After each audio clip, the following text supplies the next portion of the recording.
Hello, Mark Crossfield here. In my hand today, Mizuno MP64, my irons hitting up against the Ping i20.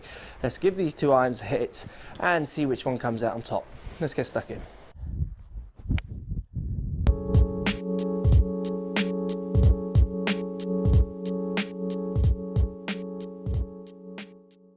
So guys, we've got two irons here. We've got the chromed forged Mizuno MP64 hitting up against the cast Ping i20. If we look at the two clubs, very different in appearance, chrome to the satin finish, the duller finish of the Ping.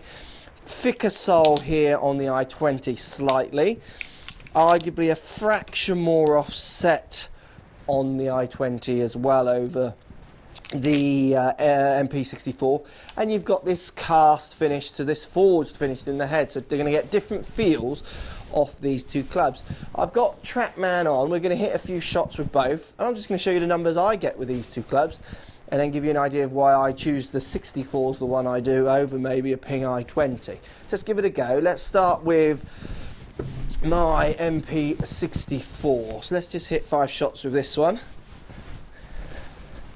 and compare them up.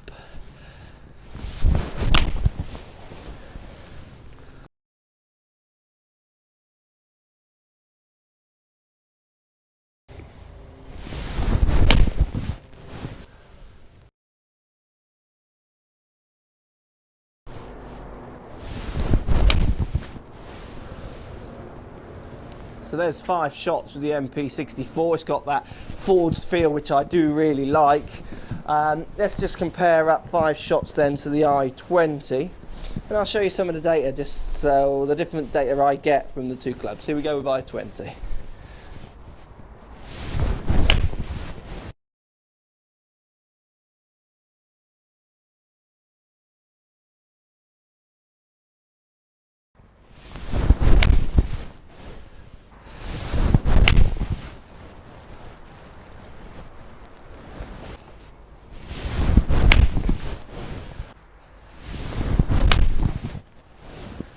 And there's the 5th with the i20, not the best hit on the last one.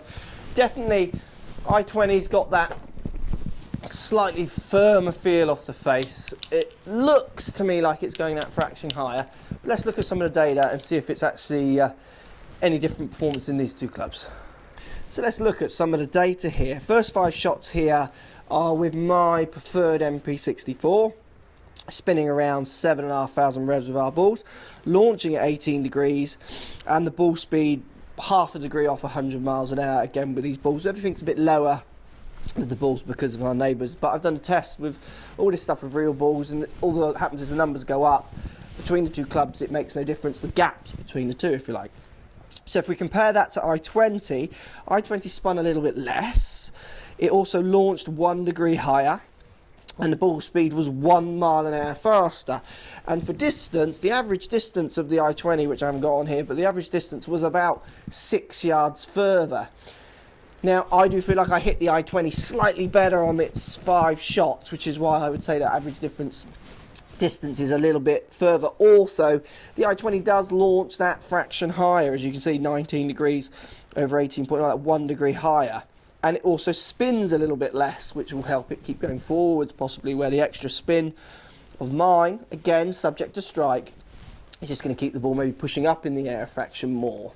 So out of those two irons for me, there's not much in it. You can see the data's really close. I would say that slightly thicker sole, a little bit more offset on the i20 is just giving that ball a fraction, few more yards. Definitely a little bit higher. It feels like it's going higher. It's launching 1 degree higher. So if you want a good looking club, which both of these are, they look very nice. Definitely MP64 wins on the classic looks.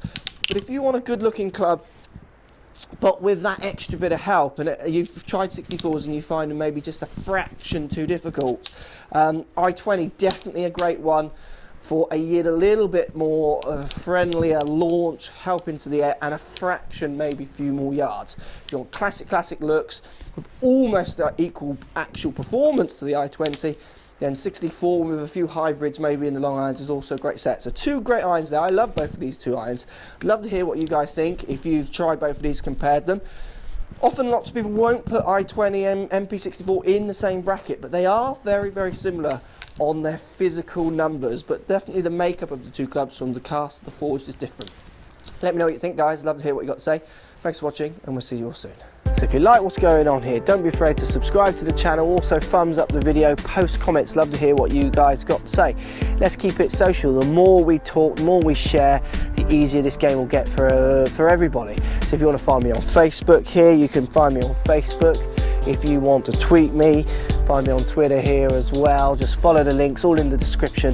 Come and join the show. Get active, get involved, get playing some better golf. Thanks for watching.